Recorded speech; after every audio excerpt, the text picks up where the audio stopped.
Hey, welcome back to the show, Total Financial Solutions, Safer Money Hour. Arif Halaby along with Jeff Gerard and special guest, Jeff Clyde, author of The Cards You Were Dealt. Let me take a look here. You can go to hometownstation.com. You can watch our video and get a chance to take a look at the book.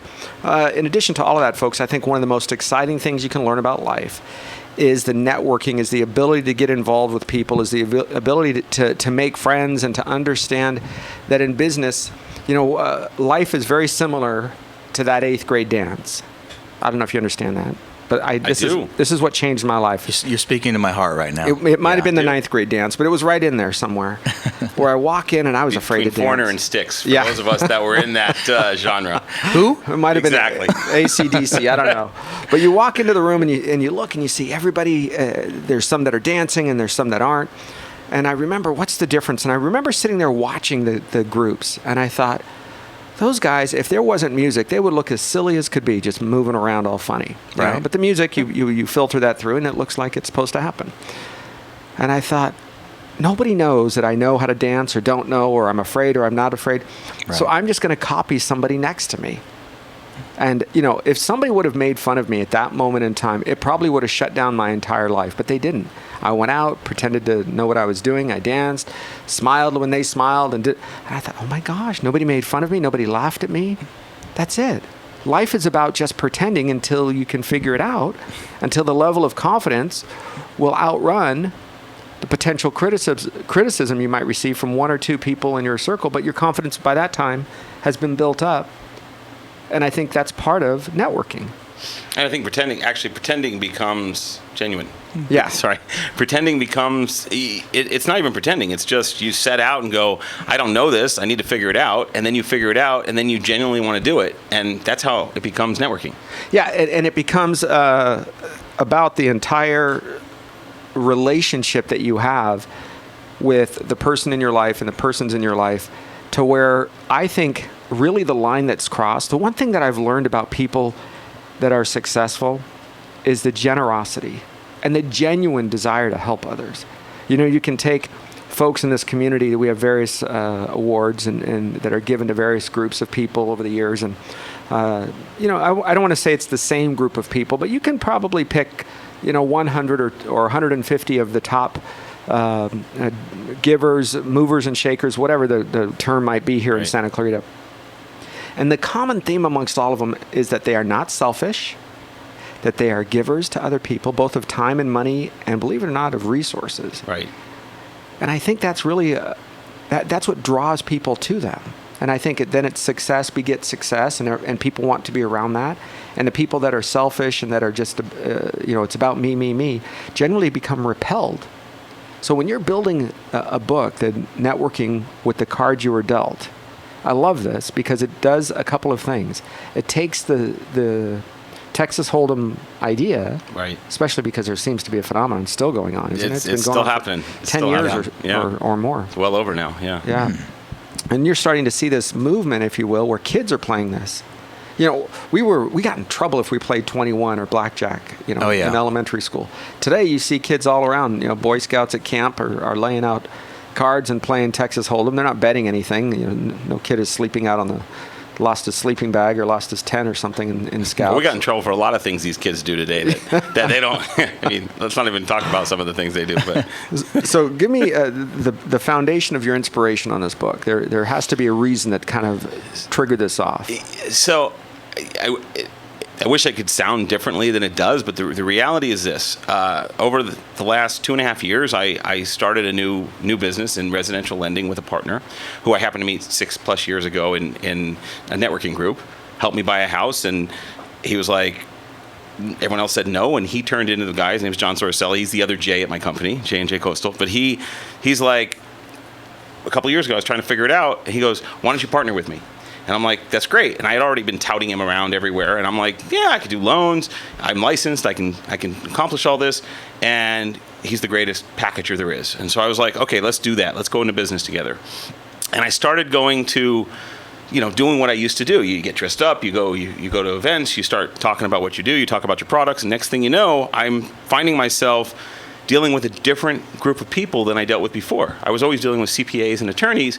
Now I'm finding myself still dealing with some CPAs and attorneys specific to, trust and probate and all that stuff. But at the same time, I'm dealing with the world of real estate, with realtors, and I couldn't figure out how to engage because I'm one of 50 lenders sitting in a room at a broker preview trying to figure out how to do it. And I'm like, I know how to help these guys grow their business. I know how to help them do whatever.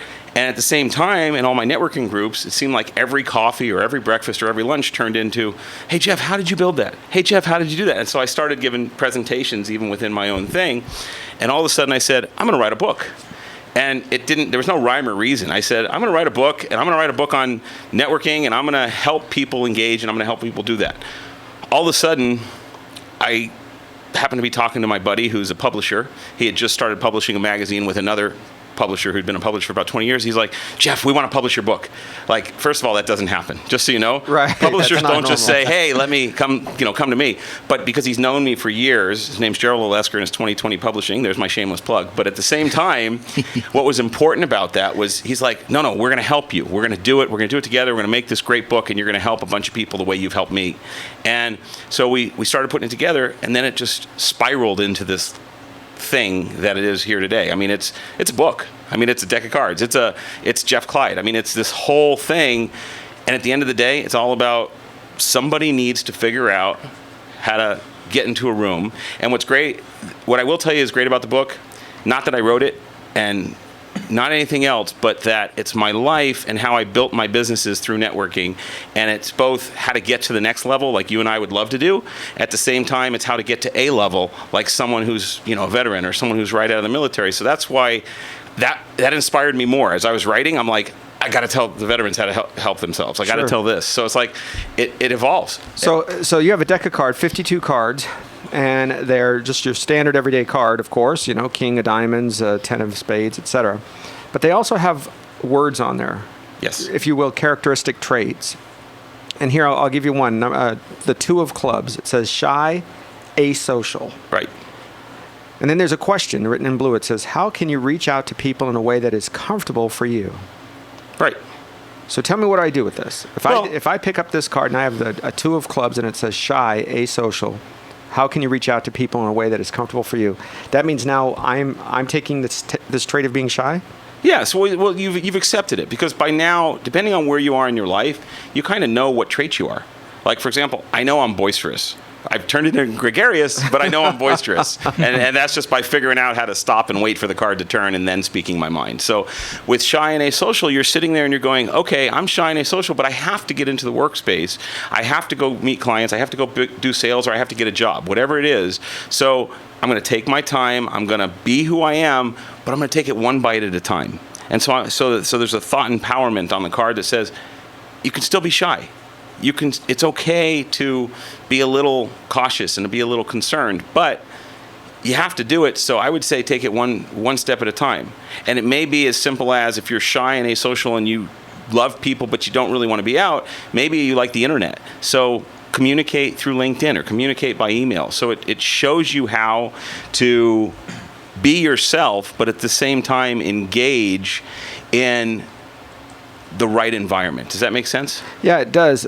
Part of what when you raise kids, you do your best to not make a mistake because there's no do-overs. You can't say, I'm going to go back and do 4th grade over again. Yeah. And my daughter was probably 3 or 4 or 5 years old, maybe something like that. And she was hanging on my knee, and my aunts from the old country would say, oh, look how shy she is. Look how shy. So she took on that trait as that she was a shy little girl when strangers came up. And so they would really kind of embed in her that she was shy. And we started seeing that happen more and more. So one day she came up to me, and I think she was maybe 4 years old or just turned 4 or something. And we were in a room, and all these new people. And she came and she said, look at how sweet little Amber. And so they walk up to her and they say, oh, yes, she must be shy. I go, no, she's not. She said, yes, Daddy, I'm shy.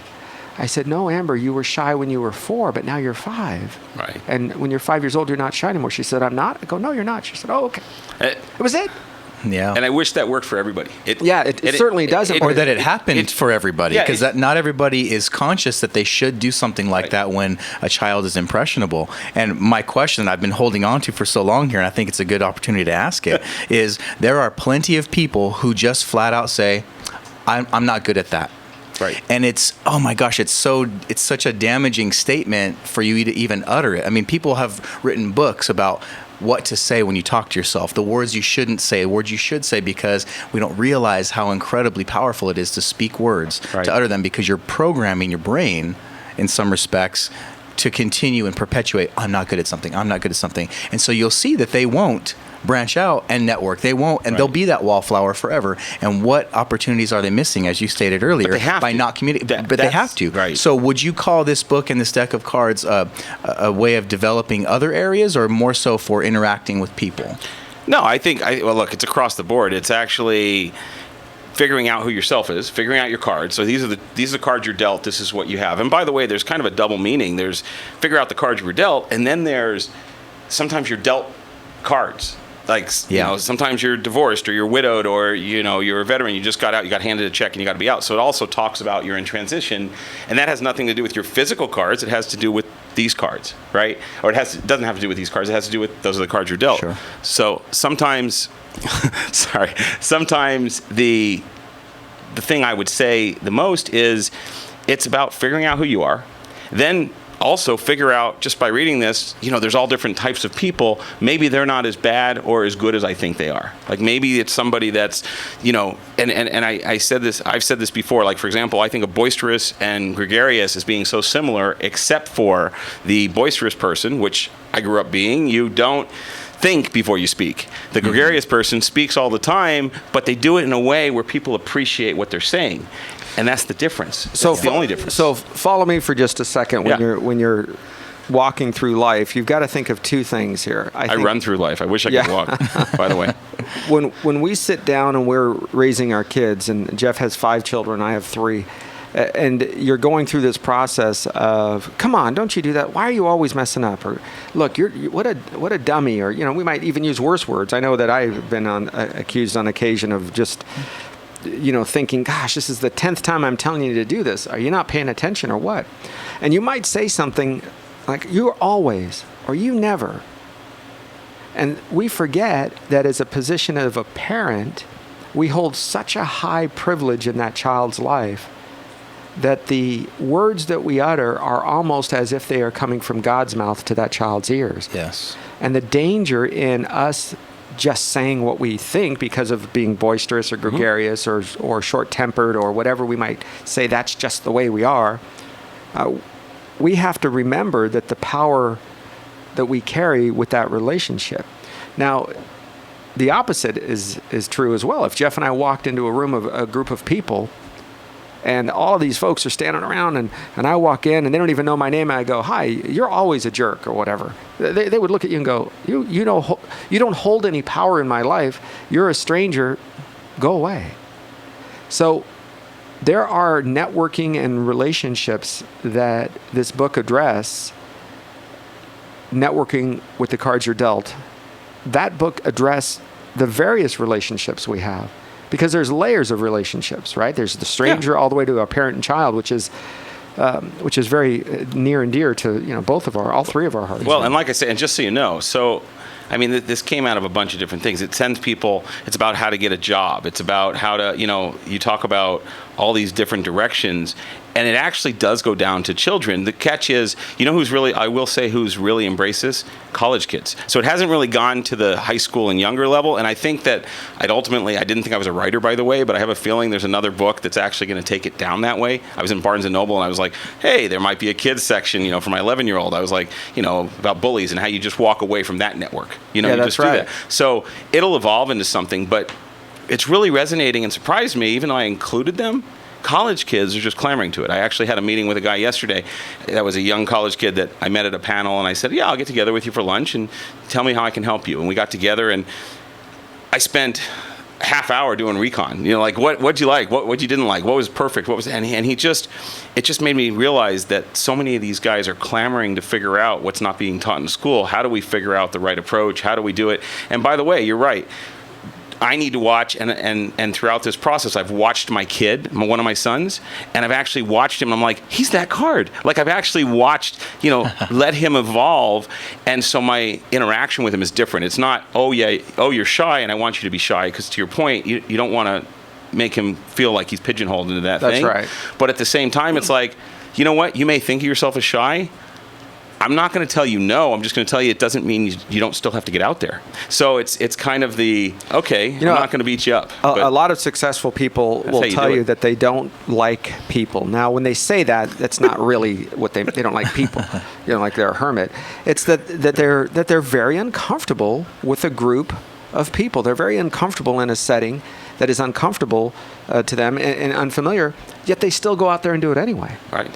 When you're a successful person, sometimes you're a shyer type person, but it doesn't mean you go out and still go full speed ahead. I mean, life is still about making a difference. I always say when people go, yeah, but you don't understand, I'm not really good networker, or I'm not this, or I don't do that, I go, and you still have to eat dinner tonight. That's right. So who cares? I mean, really, at the end of the day, nobody cares about you. I used to think people would remember and, oh my gosh, remember that embarrassing thing I said or did? And I'm going back to junior high and high school because those are very formative years for all of us.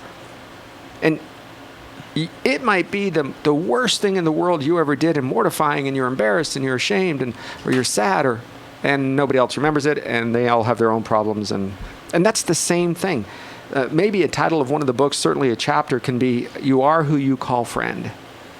And the people you hang around with really decide everything about you, both from preschool all the way up to, the day you pass away. Well, if you look in the front, and you don't have to look at it now, but if you look in the front of my book, I've got about 12 names of people that I thank, and it's all kind of chronologically ordered of people that are still in my life from 35 years ago to someone who's been in my life for 3 years.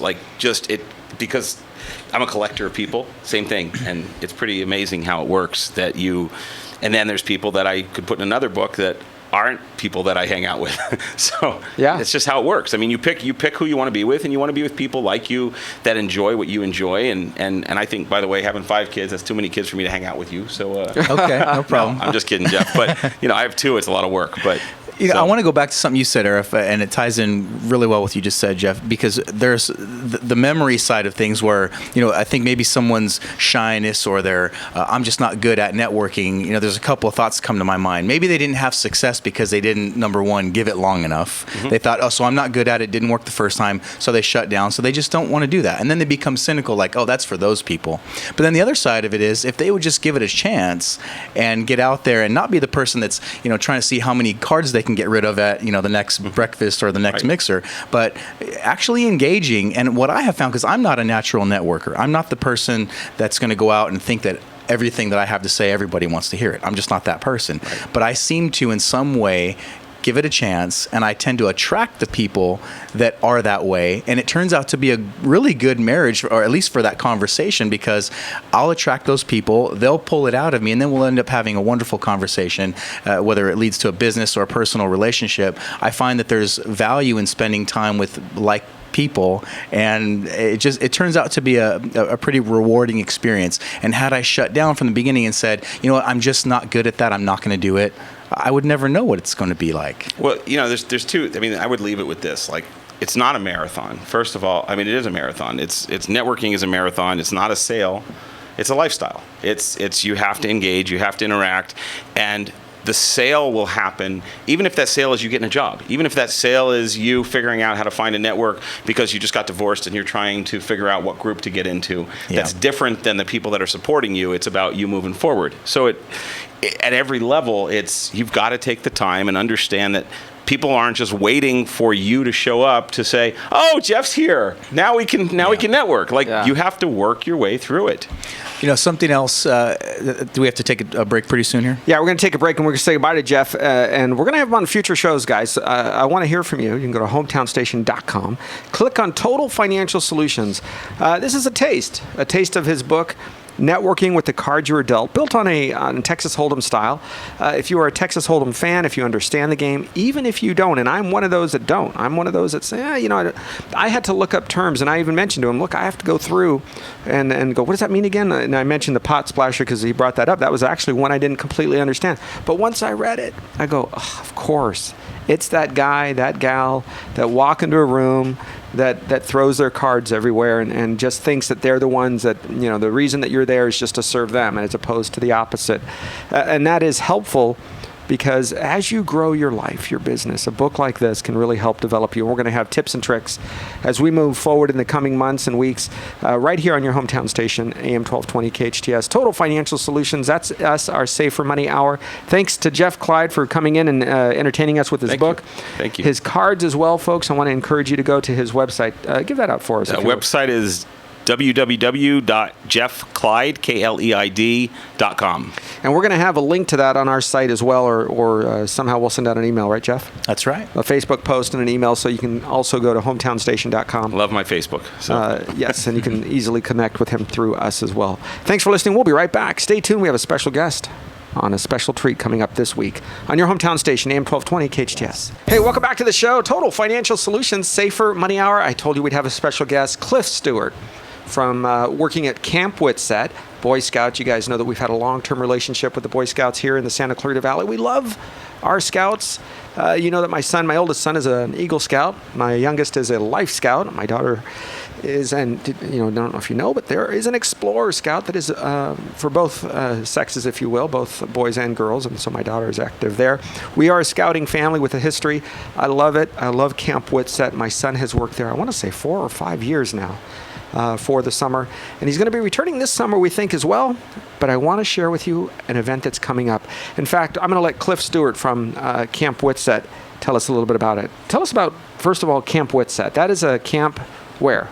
Well, it's just north of Kernville in the Sequoia National Forest and the monument there.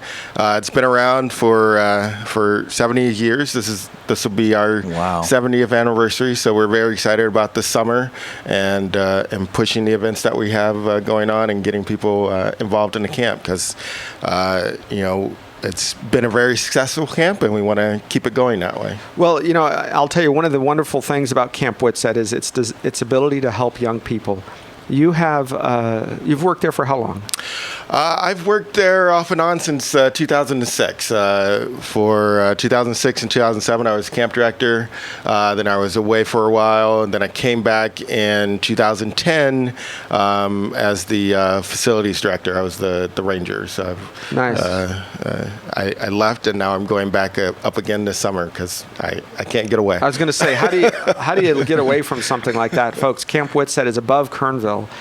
Which is where that river, there's a river that runs through there. People fish and inner tube down that river. We see that a lot when we go up and visit. And there is a crab fest that is taking place April 9th. It's April 9th from 5:30 to 8:30 at the Santa Clarita Elks Lodge. So here in town, we're excited about it, and it's the purpose of the Crab Fest is to promote camperships.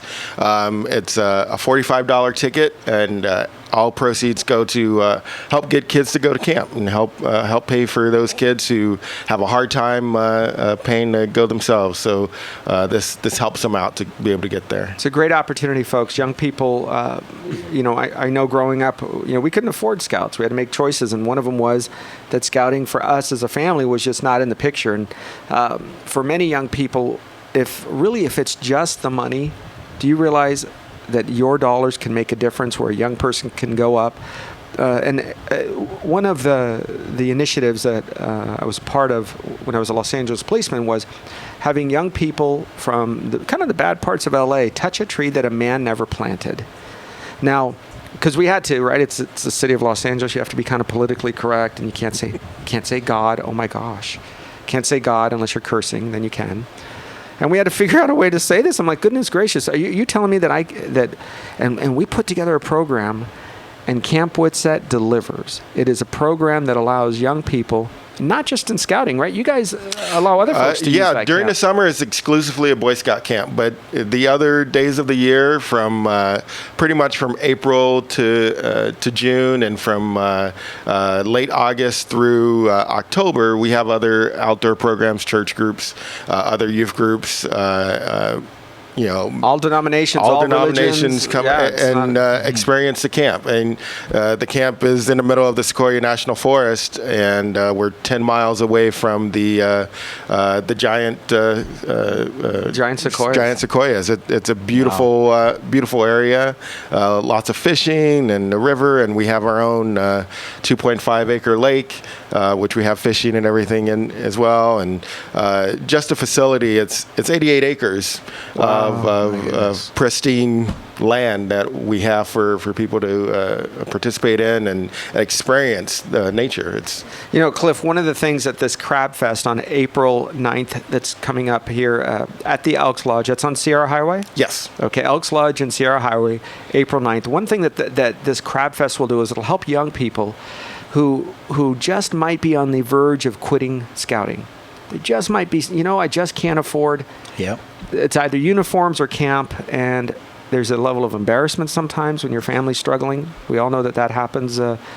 And this particular Crab Fest is taking place. Are there sponsorships still available? There are sponsorships still available. The sponsorships are $250, and that will go directly towards helping a kid go to camp. The $45 for the Crab Fest, you come, you eat, and you enjoy yourself. We'll have a raffle going on as well. This is all ways that we're raising money just to help those scouts. It's when a scout comes up to camp, it's a week-long experience that they have from Sunday to Saturday, 7 days camping in the wilderness, experiencing being away from their parents, experiencing their first responsibilities. Yeah. And, Cliff, sometimes these are kids that have never been away from home overnight, let alone a week. Yeah. The majority of our kids are like that. This is their first time away from home. They have their best buddy who they're camping next to, and one or two adults who are overseeing their troop, and then there's the staff who are helping them earn their merit badges and achieve those great things that they're able to do. Swimming for the first time, shooting a rifle for the first time, learning about the giant sequoias and the nature around them, the Jeffrey pines, and the bears and the foxes that are in the area. So it gives them an opportunity to experience things that they've never done before, and we'll have a hard time doing again. And this is probably operating independently because, like you're saying, being away from home, away from their parents, no one's telling them to brush their teeth, to bathe, to be cleanly, change their clothes, do the things that, I would say it's probably a pretty big growth experience for a lot of these kids. We try to tell them to do that, but we're not going to stand over them and force them to do that. It's totally their responsibility. Their scoutmasters, help them sign up for their merit badges, but again, it's their responsibility to go to the merit badge class and to earn those badges and to do the tasks that they need to get that accomplished. And so they start off the week, and they come in, they're all clean and nice and pristine, and by the end of the week, they some of them are having a hard time at the beginning of the week when you're not having their moms and that kind of stuff. But at the end of the week, they're completely independent, and they've been transformed, and it's amazing, they're running around, and they don't want to leave. Sounds like it. And they have a trading post, so the kids can actually go and buy sodas and snacks and memorabilia and patches and things like that, T-shirts and hats.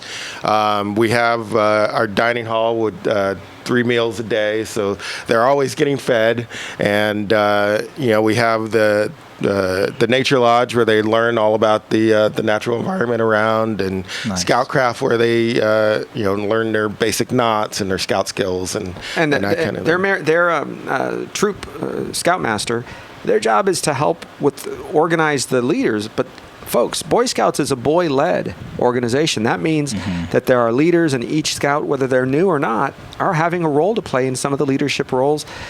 Some of them, today is your day to help with flag ceremony. So you line up and you help organize that. Sometimes your job is to help organize a cleaning crew so that you can go pick up from the campsite before dinner. So I've been to, maybe 6 or 8 of these camps as an assistant scoutmaster over the years.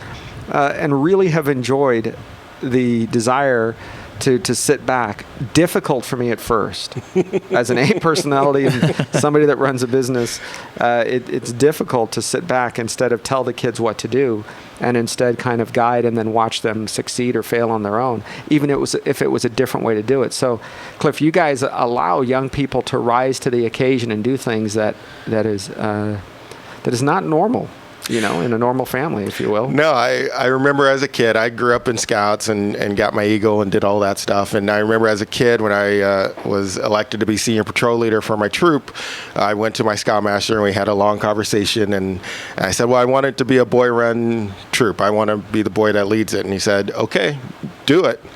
You're like, well, what do I do? He was like, I'll guide you, I'll support you, but you're in charge. So, meet with your other youth leaders and set up a program for what you want to do for the year, and let's figure out who you want to come talk and what activities you want to participate in. But you got to do it. There's dozens of Scout camps, if you will, around the United States, dozens and dozens, maybe even over 100. But let me tell you, this particular Scout camp, Camp Whitsett, is actually owned by our own area, by our own district, called the Western LA Council. Our area here owns that Scout camp, and so the funds that are raised, that the revenue that's generated stays right here in Western LA Council. That means we are a big part of that revenue receiving. And so it's basically doubling down, if you will, supporting an area that is supporting us. And this Crab Fest, tell me about it one more time. So yeah, it's April 9th. It's $45 for a ticket, or $250 for a sponsorship, which of course will include a ticket. It is from 5:30 to 8:30 at the Elks Lodge in Santa Clarita on Sierra Highway, and it's 100% to support the Scouts who go to camp and help them to achieve their goals this summer and have the fun and growth and development that our summer camp can provide them. And it helps keeps the cost down for families across the board as well, doesn't it? Yes. Yeah. So, the nice thing about camperships and, Scouts are teaching responsibility and helping the youth to grow. This is not, we're not giving any Scout, a ticket to go to camp. This is not a free ride for the Scouts. This reduces the price for a Scout, but he also has to contribute and help pay for his way to camp. So it will help him get there. It will help him get that part of his cost down, but he also has to also raise money himself to go. Folks, Scouting is an amazing organization. I think that's great because you're encouraging them to not only just take something, but to also contribute to meet that same goal. I love it. Yeah. Well, folks, I want to thank Cliff Stewart from Camp Whitsett, our own Camp Whitsett in the Sequoias, above Kernville, right here, about 4 hours away from Santa Clarita. There's a Crab Fest coming up at the Elks Lodge, and it supports camperships. The 70th summer, that's 70, coming up April 9th from 5:30 to 8:30 p.m. It's $45 a ticket. Thanks for joining us. I'm Arif Halaby on AM 1220 KHTS. Thanks.